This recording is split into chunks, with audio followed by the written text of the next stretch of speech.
আজি আমি চাম জিএছৰ এটা প্ৰিভিয়াছ ইয়াৰ কুৱেশ্যন বহি কলম লৈ আহক বহীত লেখক মুছলিম লীগ মুছলিম লীগৰ কনষ্টিটিউশ্যনখনৰ নাম কি আছিলে এই কুৱেশ্যনটো এক্সামত সুধিছে অলৰেডি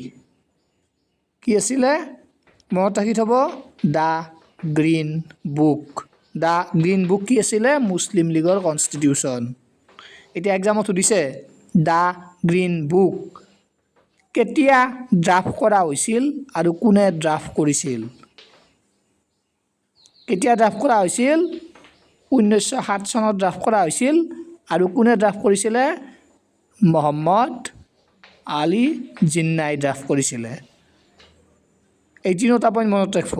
ইম্পৰ্টেণ্ট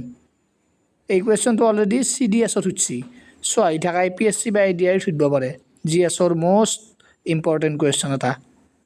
নোট কৰি লিখি থৈ দিয়ক মনত ৰাখি থৈ দিয়ক বঢ়িয়া